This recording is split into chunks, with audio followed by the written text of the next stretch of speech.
Andrés, ¿qué te parece la idea de hacerte una entrevista para que nos cuentes cómo ha sido toda tu experiencia de la operación de la cabeza? Me parece interesante, lo que pasa que a mí lo que me interesa más en este caso es que tú me cuentes todo lo que ya sé a través de tu libro y de tu experiencia, porque ha supuesto mucho para mi experiencia personal, así que me encantaría que fuera más que entrevista, conversación, pero bueno, lo dejo en tus manos.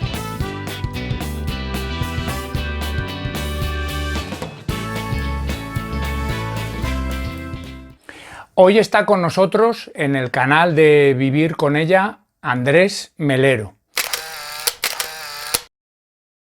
Andrés Melero es compañero en el colegio, él es biólogo, él es músico, es viajero, le encanta viajar. Has tenido una experiencia muy importante. Quiero que compartamos esa experiencia y cómo lo has vivido. Bueno, lo primero agradecerte esa invitación, que ya sabes que a mí me da cierto pudor este tipo de exposición, pero bueno, siendo contigo me encuentro más relajado y más feliz también de hacerlo. Y me ha encantado esa presentación que tú dices, porque Andrés es biólogo, es músico, yo me quedaría con Andrés es. O sea, porque el hecho de estar vivo y que estemos aquí viviendo esta experiencia significa que sigo aquí después de toda la experiencia que he pasado, que podía perfectamente no estar. Yo pasé durante un año de mi vida, más o menos, me empezaron a dar una serie de trastornos que yo no sabría definirlo y no sabía en ese momento, y que para mí fue la etapa más dura de todo este proceso. Y es que de repente, igual que estamos hablando en este momento, me ocurría que durante un minuto llegaba una situación de no saber qué estoy haciendo aquí. O sea, se me disparaba algo en el cerebro, que yo no sé definirlo, que me imposibilitaba tener el conocimiento de saber qué hago aquí, de quién eres tú, de qué hora del día, en qué momento de mi día estoy, como que se anulaba mi vida temporalmente. Y eso, Andrés, te pasaba en cualquier momento del día, o sea, no tenía... Eso te pasaba y punto. Yo traté de buscarle un sentido e incluso me anotaba las horas, a ver si tenía relación con el momento en que me daba, ¿no? Pero no fui capaz de determinar ningún momento en concreto. Sí, más o menos las fechas, ahora te cuento. Pero empezaron a darme esos ataques y esos ataques me dejaban sobre todo sin la memoria de saber qué estoy haciendo en ese lugar y en ese momento.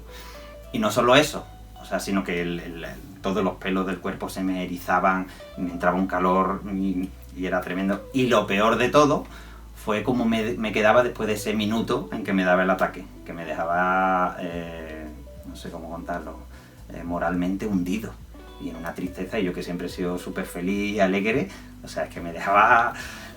Tanto era así que me daban al final como 20 o 30 ataques cada día. Y cuando me venía, porque yo sí sentía en el momento que me iba a entrar, yo llamaba a mi familia si estaba en casa, venía aquí a abrazarme, me quedaba así y me entraba el ataque y me hundía en la tristeza más absoluta. Lloraba, pero por lo menos yo estaba abrazado con mis niñas y con Ingrid, con mi mujer. Y eso trataba de compensar lo incompensable que era ese momento. Y además es que esa situación se prolongaba, a pesar de que ya no tenía el ataque, me dejaba hundido el resto del día. Tú imagínate 20 o 30 veces que se me daba, cómo terminaba. O sea, hasta que ya ha pasado un año más o menos, le dije, Ingrid, creo que debo ir a algún médico a que me vea. No había pasado tanto, habían pasado meses. Es que hubo un parón en medio cuando llegó el verano. Desaparecieron, nos fuimos a viajar, estuvimos en barco por Ibiza con unos amigos y desapareció totalmente. Y cuando me reincorporé al trabajo en septiembre, volvió a dispararse a lo bestia el número de ataques. Así que ahí fue cuando decidimos irnos a un especialista y fuimos a ¿cómo era? A un psicólogo, a un psiquiatra. No, a un psicólogo fuimos primero. Porque fui a la médico de cabecera y esa al verme me dijo, no, tú, sí, lo que te veo es muy nervioso, tú tienes que ir a un psiquiatra. Me manda al psiquiatra. Cuando voy al psiquiatra y se lo cuento, el psiquiatra se coge un enfado, porque dice, tú estás muy bien en este apartado de la psiquiatría. Él llama a la médica de cabecera y dice, que sepas que te has equivocado enviándolo al psiquiatra. Total, que empezaron una disputa entre ellos y yo decidí irme a un psicólogo externo. Cuando le conté todo lo mío, me dice, sí, me lo has descrito perfectamente. Tú lo que tienes es una epilepsia parcial. Yo digo, me calmé en el sentido de saber lo que tenían, por lo menos. Dice, la has descrito perfectamente, ¿cómo se dice? Que se te pongan los pelos, se te erizaban los pelos. Dice, todo eso tiene que ver con una epilepsia parcial, porque la epilepsia total te tumba entero y esta no solo afecta a una zona del cerebro. Dice, pero que sepa que muchas de las epilepsias parciales están provocadas por un tumor. Así que me dio una buena noticia de saberlo, pero me dio una muy mala noticia del temor de que fuera tumor. Y efectivamente, cuando me fui al hospital ya y me hicieron las pruebas de resonancia, detectaron el tumor y a raíz de ahí empezó todo el proceso para la operación de extracción del tumor del cerebro. Bueno, y a mí... Podría enrollarme y contarte todo lo que viene, pero me da cosa. Bueno, no, vamos sí, poco a poco hablando, porque a mí me gustaría saber, en el momento que a ti te dicen que tienes un tumor en la cabeza, ¿qué es lo que piensas en ese momento? ¿De quién? No sé si de quién te acuerdas, si miras al futuro, si miras al pasado, si te entra el pánico, no sé, ¿qué sensaciones tienes? Pues mira, lo primero, te digo yo, y esto es algo que me relaciona con tu experiencia, no la enfermedad en sí, pero sí por la manera en que lo hemos pasado, es que cuando no sabes, cuando no tienes la certeza de algo, esa intranquilidad es mucho peor, casi a veces, que una vez que sabes y tienes conciencia del tipo de enfermedad. Entonces yo el primer año en que no sabía lo que me pasaba y que todo el mundo me decía, tú estás loco, te tienes que relajar, relájate, que no, que la vida es más tranquila, y yo digo, y me daban unos ataques, y en el momento que me dijeron el nombre de lo que tenía y me determinaron que era por una afección, que podía ser por un tumor, hubo una parte de mí que se relajó en las ganas de querer conocer eso, ¿vale? Otra que se preocupó por el tema del tumor, pero por lo menos ya era consciente de algo que tenía, ¿no? Y una vez que me hacen la prueba y me detectan el tumor, es que mi reacción no fue, porque te lo detectan, pero no te dicen si te lo tienen que extraer o no. Me dicen el tamaño, no saben si es benigno, maligno, no saben, por lo visto en las células cerebrales, hasta que no te extraen una célula y la analizan fuera del cerebro, no se sabe el tipo, si es un tumor o un cáncer, con lo cual tenían que hacer una extracción celular si quería saber qué. Pero eso, Andrés, también te causaría, porque el no saber, o sea, saber que tienes un tumor en la cabeza y que no saber si es benigno o es maligno, eso te causaría también... Lo primero que detectaron fue el tamaño, que era pequeño.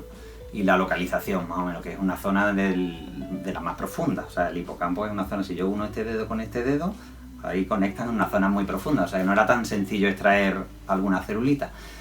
Pero los médicos en el primer momento no decidieron, no tenían claro si me abrirían para extraerlo o si no. Hay veces que deciden que no, depende del grado de...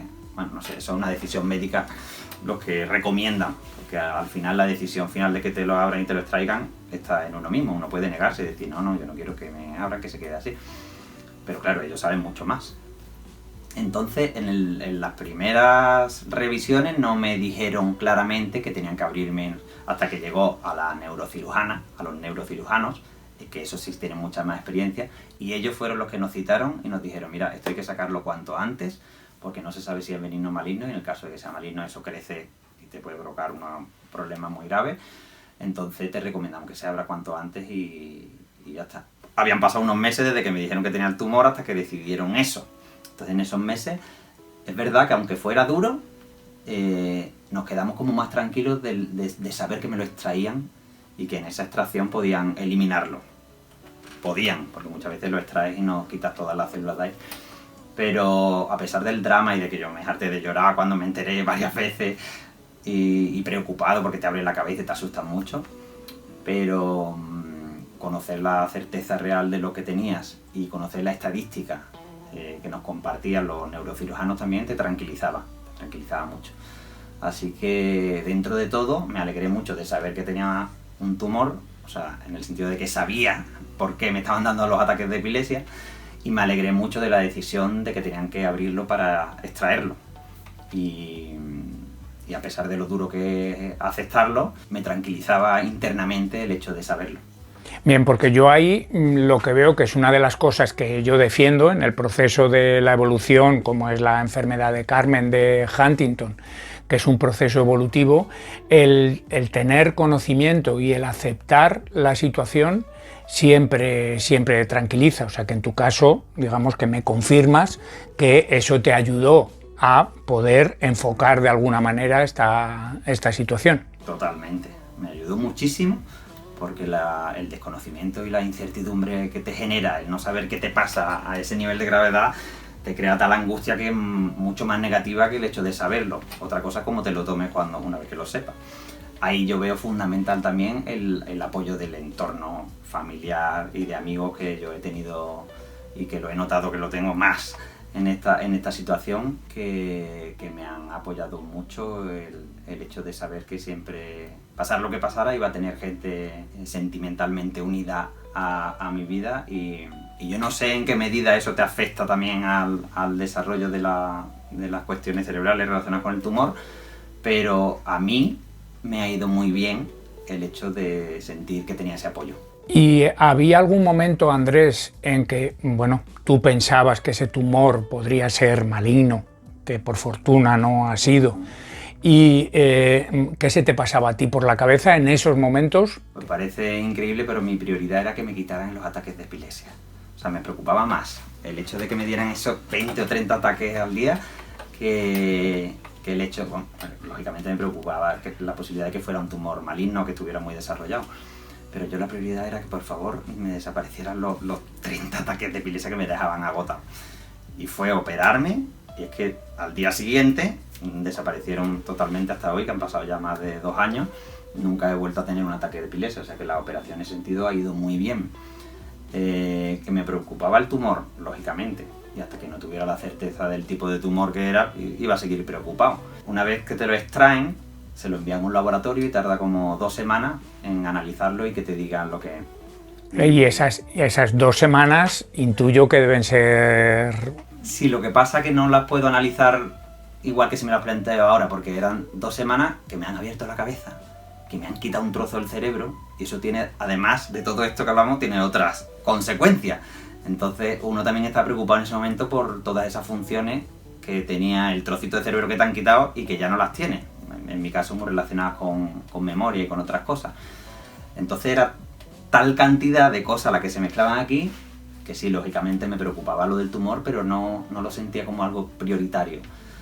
Es verdad que cuando me llama mi padre, pasadas 2 semanas, y me dice, tengo una buena noticia, lo han analizado, ya he hablado con los del laboratorio y dicen que es se llama ganglioglioma de grado 1, lo importante es el grado de desarrollo que tiene el tumor, y el grado 1 se limitaba a una zona del cerebro, no era metástasis que viniera de otra zona. Si han extirpado todas las células tumorales del grado 1, se supone que si todo va bien no tiene por qué volver a desarrollarse. Y esa es la verdad que fue la noticia que más me alegró después de la operación y de lo bien que había ido la operación. ¿Y qué sensaciones tienes cuando bueno, pues tú te despiertas con esa brecha en la cabeza, viendo cómo te encuentras? Qué sensaciones, qué bueno. La verdad que siempre me lo he tomado muy bien. O sea, es que a mí me atrae, incluso como biólogo me interesaba conocer en profundidad todo, y siempre he ido preguntando y leyendo. Y aparte de eso, por mi estado natural de ánimo y por el entorno que tenía, nunca lo he vivido con no sé cómo decirlo, con una angustia o con un drama. Estaba muy preocupado, porque era para preocuparse, pero no lo enfocaba desde un punto de vista negativo, y eso lo potenciaba todo el entorno que yo tenía, ¿no? De hecho, yo recuerdo perfectamente que después de la operación estuve en UCI, creo que se llama, bueno, en cuidados intensivos. Allí duré como un día porque me fui recuperando muy bien, y en cuanto salí de la anestesia general que me ponían, lo primero que yo hacía era ir visitando las habitaciones de otras personas que le habían operado la cabeza, y yo le decía, venga, ánimo, venga, que vas a salir de esto, que esto de verdad, que tú puedes. Porque la primera reacción de muchas operaciones cerebrales es que no puede vocalizar, no puede mover la boca y no puede hablar de la misma manera que solemos hablar. Y a mí eso no me pasó, con lo cual yo estaba allí en un entorno de gente que no podía vocalizar, y yo le daba ánimo para que hablara y que se le iba a pasar de verdad, que esto lo vamos a superar. No, vamos, eso no te lo han tocado, lo de verbalizar y todo eso no te lo han tocado para nada. Es verdad que ahora, muchas de las consecuencias relacionadas con que te extraigan en una parte del hipocampo y de la amígdala, es que yo hablo mucho más porque como me afecta la memoria, muchas veces hablo y no sé exactamente lo que he dicho en la frase anterior, con lo cual reitero mucho y si se prolonga mucho mi discurso, ya no sé qué he dicho exactamente al principio.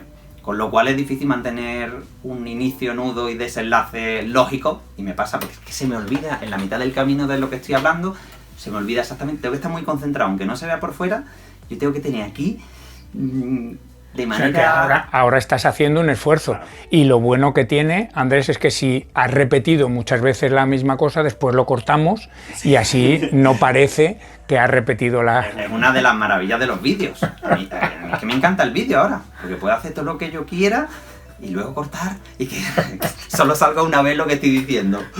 Sí, sí. Bien, una cosa que siempre me ha llamado la atención, tuya, Andrés, es la actitud con la que tú te tomas las cosas y el sentido del humor. ¿Qué peso le das a la actitud con la que tú te tomes esta circunstancia que tú estás viviendo y qué peso tiene el sentido del humor, que yo creo que es algo en lo cual pues conectamos tú y yo? ¿Qué peso tiene la actitud? Tiene todo, tiene todo. Es verdad que yo ya de forma natural o por toda la educación que había tenido anteriormente, siempre he sido alguien positivo, me ha gustado ver las cosas positivas y sobre todo lo que me aporta el verlo así. No solo mirarlo, sino sentir cómo uno lo mira. Y cómo socialmente eso me ha ido conectando con mucha gente que quiero mucho y no hay nada mejor que te operen y sentirse querido por todo ese entorno, o sea que apoya mucho. Pero, por ejemplo, ahora estoy diciendo esto y no sé bien cuál ha sido la pregunta que tú me has realizado, o sea, con lo cual... Que era un poco el peso de la actitud y el peso del sentido del humor. Vale. Peso de la actitud. Puedo hablar de mi... Claro, para mí todo. Yo no sé si hubiera tenido otra forma de ser, otra actitud, estaría en otra circunstancia vital o me encontraría de otra manera, seguramente. Pero te insisto en el bien que me hace el depender, entre comillas, esa palabra es relativa, de los demás emocionalmente. Esa dependencia emocional me hace ser independiente en mi autonomía en otros muchos sentidos, ¿no? Y me gusta sentir que dependo emocionalmente de los demás, de mis amigos, y por eso me gusta potenciarlo también y decirle a todo el mundo siempre que le digo te quiero. Mucha gente se lo toma a broma, porque yo creo que se lo toman a broma porque no están acostumbrados a que alguien les diga de forma natural. Bueno, sí, yo creo que en nuestra cultura el decir te quiero y el ser generoso y expresar las emociones de esa manera, es cierto que no estamos muy acostumbrados. Entonces, cuando alguien nos lo dice sin esperar nada a cambio, pues parece siempre, hombre, que te pones un poco a la defensiva, como diciendo, bueno, ¿qué le pasa a Andrés? Me ha dicho que te quiero, pero ¿qué le está pasando? Y nos hemos educado en un sitio donde cuando recibimos el te quiero, siempre pensamos, este quiere algo, este que algo quiere. Pero, y a mí me encanta, y el viaje nos regaló tanto, obligándonos a depender de los demás, que nos parece maravilloso el poder compartir esa manera de querer y de depender el uno del otro para tener esa independencia de la que te hablo, mental. Bueno, porque ahora quiero hablar que bicheéis el vuelo de Apis, porque la experiencia que tuvieron la familia de Andrés, Ingrid y las 3 niñas viajando todo un año por Sudamérica, pues fue no solo la experiencia, sino que la cantidad de gente que conocieron.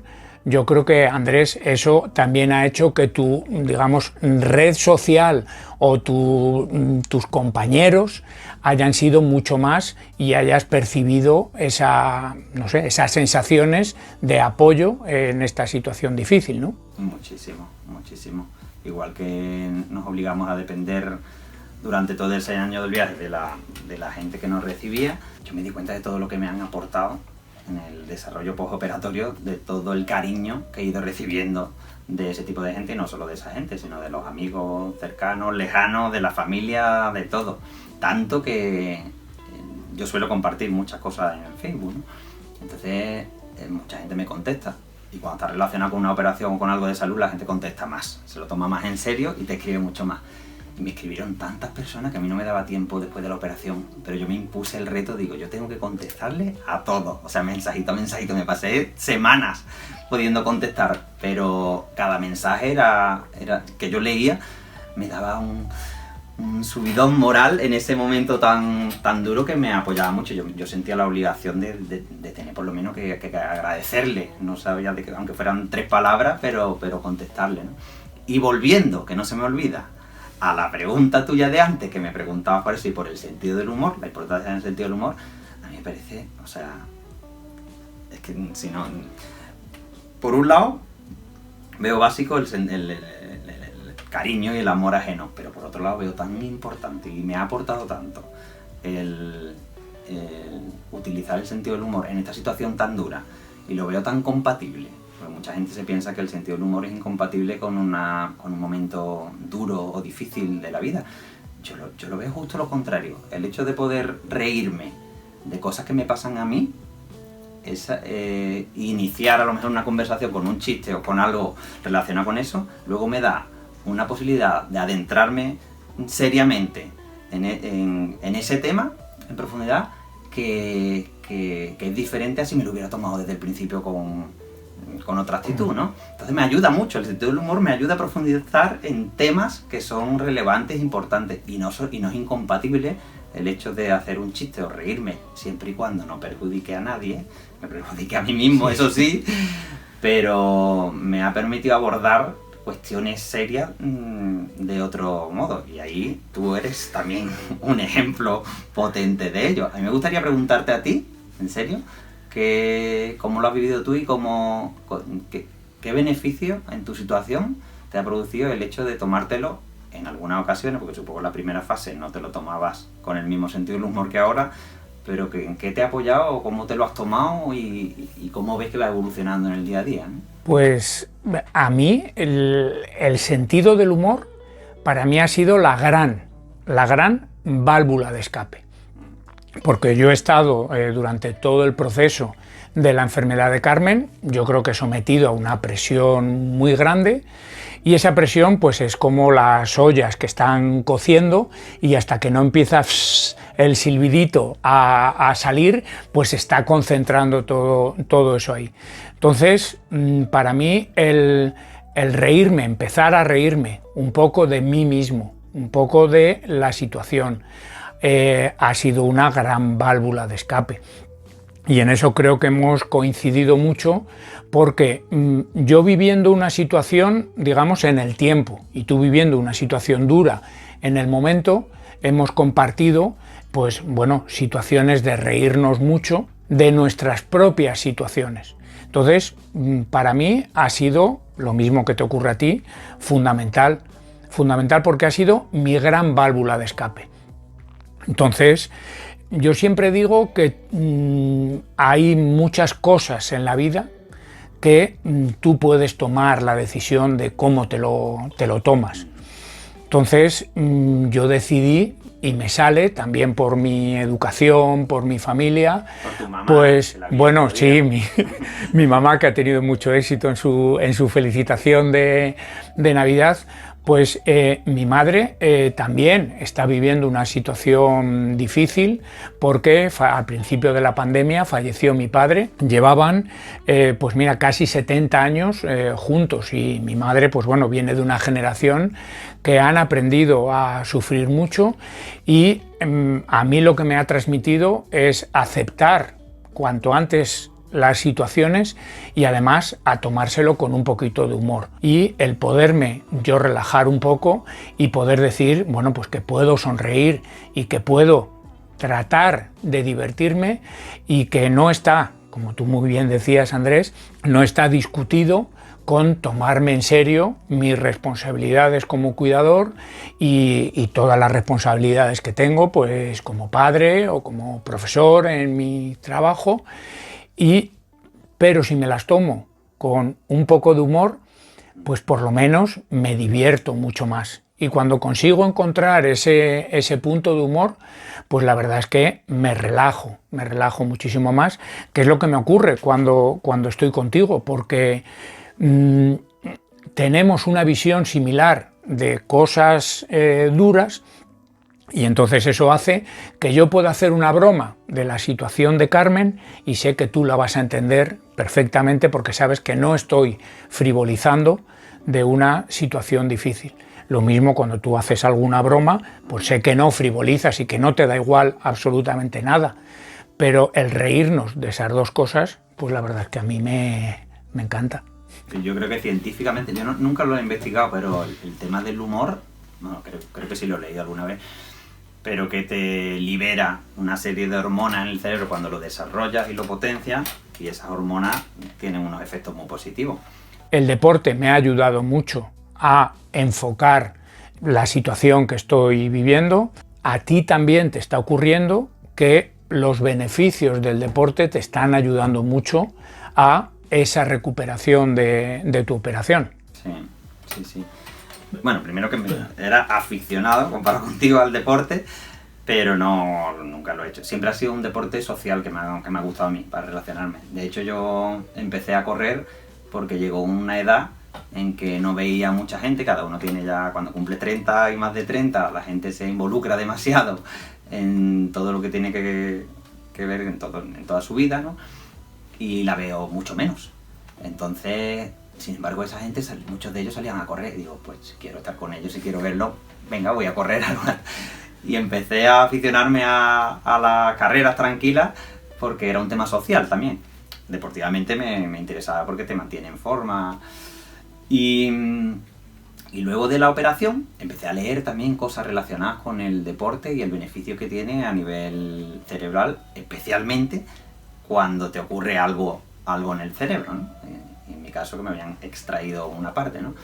Entonces bastó que leyera eso y unido a la afición mía social de hacer deporte para que yo me involucrara un poco más en mi bienestar también físico y mental, ya que de aquí el trozo que me han quitado, que no lo he comentado, pero es un trozo que nunca se regenera, eso es un hueco que se te queda en el cerebro. Yo ahora mismo tengo una parte del cerebro que es hueca y que está rellena de líquido cefalorraquídeo.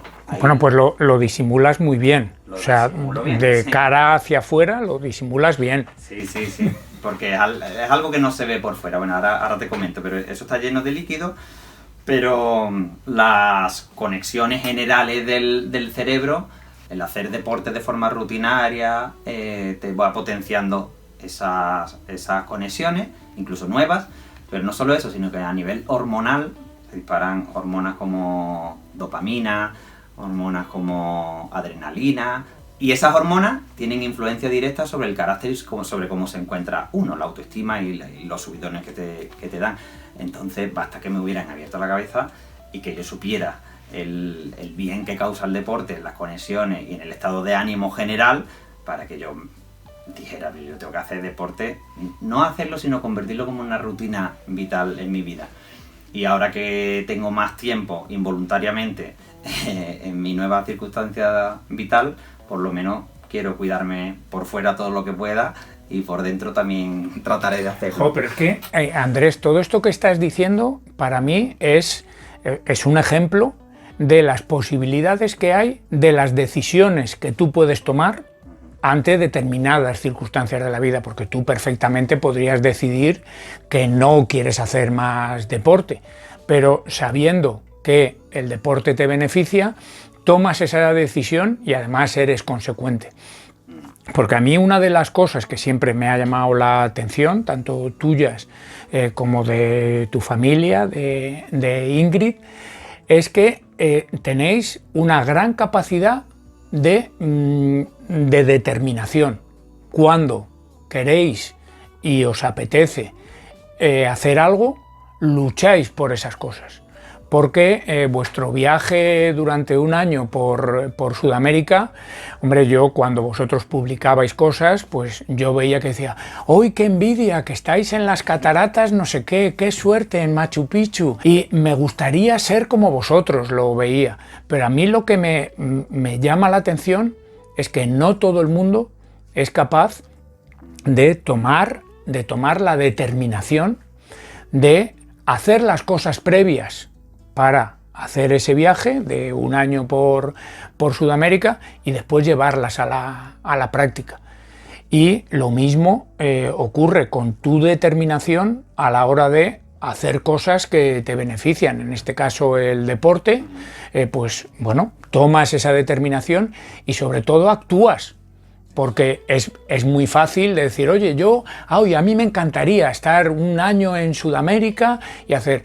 Lo que creo que no nos encantaría a todos es el sacrificio previo que eso requiere y la determinación para hacerlo. Lo mismo con el deporte y con la alimentación también es algo que ocurre, que casi todos decimos, oye, hay que comer mejor, tenemos que hacer más deporte, pero después el llevarlo a la práctica y el hacer ese esfuerzo es lo que yo veo que no todo el mundo lo hace, o sea que no está al alcance de todo el mundo.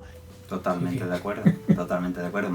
Recuerdo perfectamente cuando nosotros estábamos con la idea del viaje, nos pasamos un año previo organizándolo, cuando se lo comentábamos a los amigos, siempre había dos tipos de respuestas. Bueno, una de ellas era silencio. O sea, tú le dices, un año, no tengo casa, vamos a depender de la familia. Y había mucha gente que hacía así y cambiaba de tema. O sea, no sé lo que estaba pensando, pero... Y otros amigos más cercanos directamente me decían, pero tú estás loco, pero ¿cómo te vas a ir? ¿Cómo vas a depender de los demás? No te va a recibir nadie, no te va a ir... De verdad. Y respuestas de personas que te dijeran, sí, qué interesante. Luego hemos conocido a viajeros que han viajado de esa manera y lógicamente eso tenemos otro tipo de comunicación, pero lo primero que era el rechazo de alguna manera de esa manera de vivir durante un año, ¿no? Pero es verdad, como tú dices, que si lo organizas previamente, con tiempo y con tranquilidad, pensándolo y previéndolo, las cosas que te pueden pasar, los lugares, conociendo los lugares, qué características tiene cada lugar, y no sé, lo haces de otra manera, pero lo importante que es moverse por lo que uno quiere o le apasione, me parece, no sé, algo prioritario en la vida de todos nosotros. Es verdad que en muchas cuestiones nos han educado para que estudiamos, seamos buenos estudiantes, luego trabajadores, te ganes tu sueldo, tengas tu familia, le damos de comer, tengamos la casa, la hayamos pagado la casa al final y tengamos un seguro que determine el final de nuestra vida, ¿sabes? Y yo digo, y en todo eso está bien de vez en cuando pararse, ya sea un día, una semana o un año, como fue en nuestro caso, y preguntarse qué es lo que quiero, qué cosa le apasiona a uno en la vida, porque posibilidades, afortunadamente, en esta sociedad que vivimos, que nos ha tocado, posibilidades hay de dedicarse un tiempo a lo que uno quiere. Seguro que hay 1000 millones de formas de hacerlo, pero hay que pararse y tener la valentía de buscarlo. Y nosotros afortunadamente pudimos hacerlo, ¿no? Me gustaría preguntarte el hecho, la experiencia que os supuso todo ese año de viaje con la familia, ¿ha repercutido positivamente después en tu operación y después en tu recuperación? En mi caso es que ha repercutido no positivamente, sino muy positivamente por una circunstancia que se dio, es que nos cogió, la operación a mí me cogió a la mitad de la escritura de un libro relacionado con ese viaje. Entonces el libro se detuvo meses antes a la operación y muchos meses después también, porque, ya lo comentaba antes, pero la operación me extraían un trozo del cerebro donde se manejan cosas relacionadas con la memoria. Y justo escribir un libro sobre un viaje tiene mucho que ver con el uso de la memoria. Y no es la memoria de cosas que me hayan pasado, es que es una memoria más profunda o más, no sé cómo llamarla, más básica. Pero parte de esa memoria está relacionada con nombres de marcas, de ciudades, de personas con palabras en sí. Palabras que estoy escribiendo un libro y me han desaparecido de mí. Entonces me he pasado gran parte de la escritura del libro buscando en Google cuál era la palabra, y no es tanto que se me haya ido, sino que la conexión para llegar a la zona del cerebro donde está esa palabra es la que tengo más compleja, pero que una vez que llego sé interpretar la palabra, sé lo que significa, pero es que no me viene. Eso me pasa con miles de palabras, aunque ahora no lo parezca. Lo que he desarrollado una técnica para hablar con la palabra que sí tengo aquí.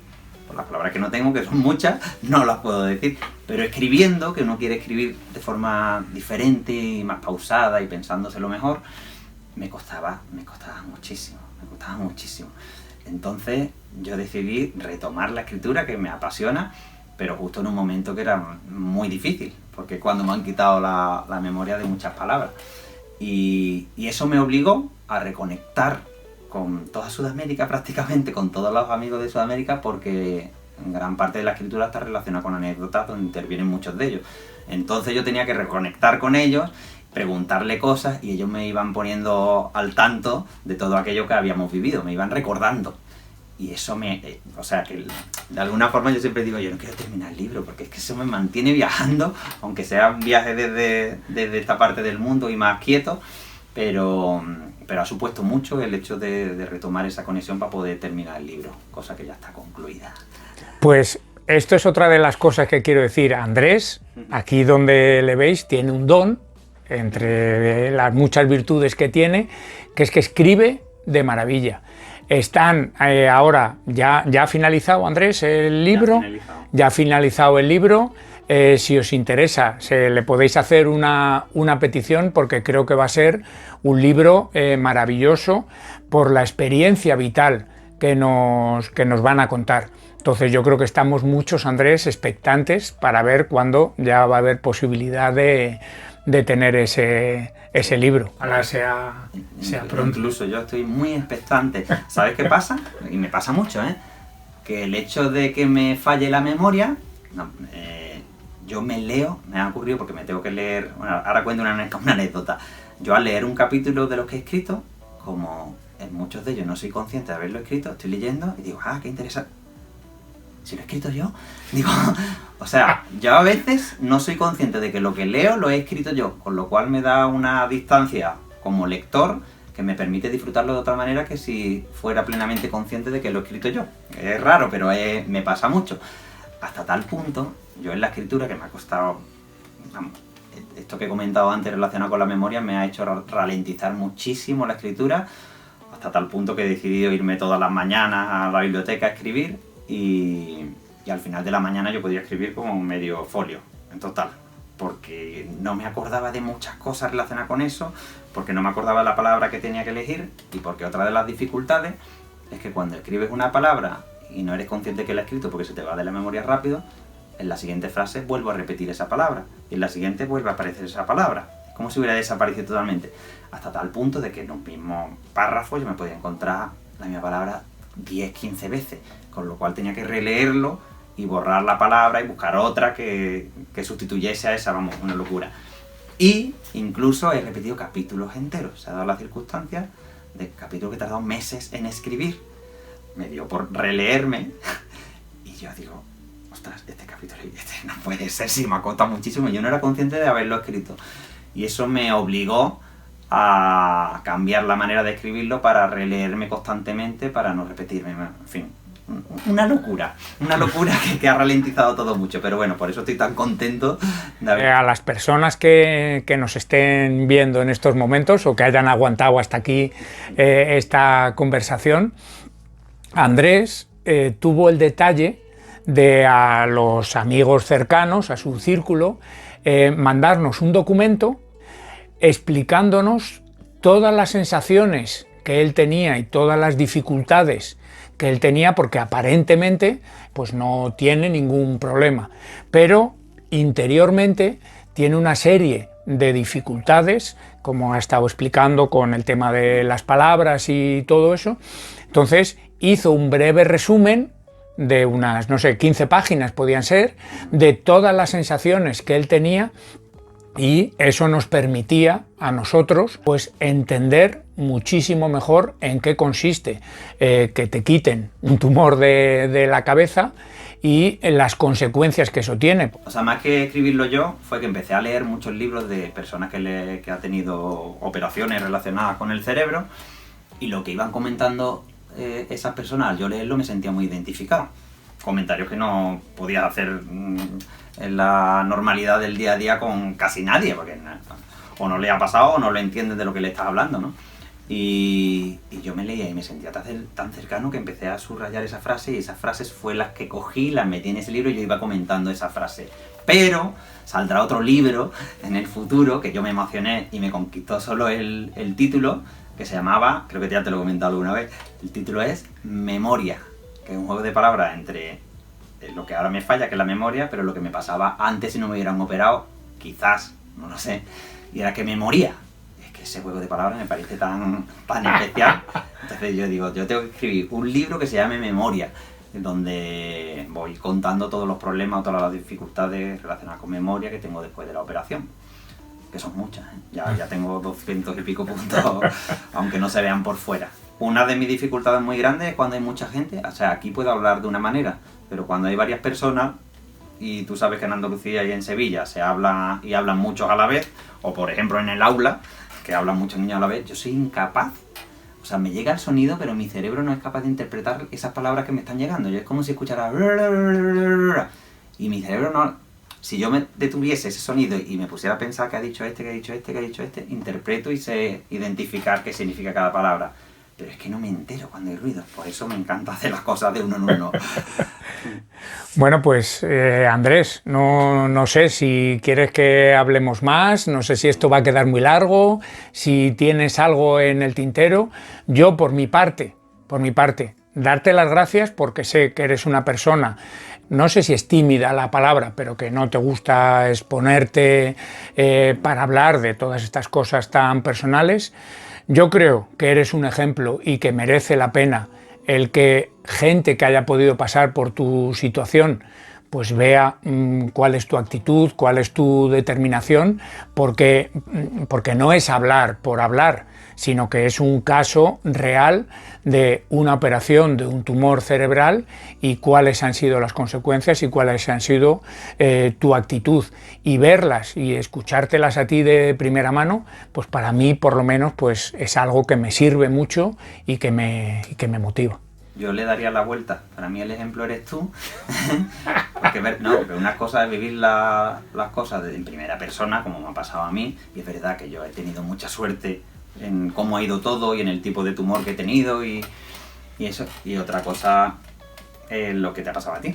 O sea que ni siquiera te ha pasado a ti, sino es vivir como una persona muy cercana en tu vida, como es tu mujer, tiene ese tipo de enfermedad que hasta ahora no se ha encontrado ni una cura ni una solución y va empeorando y cómo te lo tomas tú, cómo lo llevas y cómo eres capaz de que en vez de que la caída sea así, la caída sea, como tú has comentado, de otra manera y eso se comparta también con tu familia, con tus hijos y con toda la gente que estamos alrededor.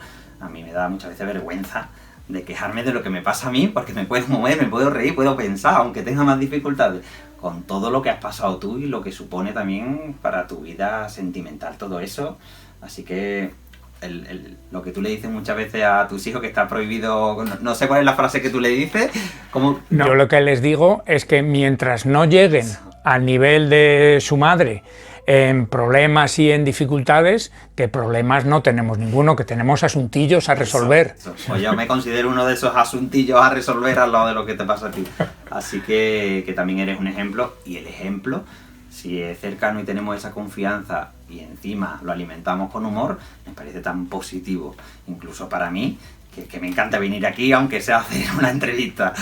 Así que te agradezco yo a ti inmensamente. Bueno, pues nada, un placer, Andrés, y hasta la próxima. Bueno, ahora vamos a ver las consecuencias de este montaje humilde que hemos hecho aquí en casa para poder hacer. O sea que nada. Si te ha gustado el vídeo, si te ha parecido interesante, suscríbete, no te olvides de darle a la campanita, porque de esta manera nos ayudas a que todo este tipo de cosas tengan mayor difusión.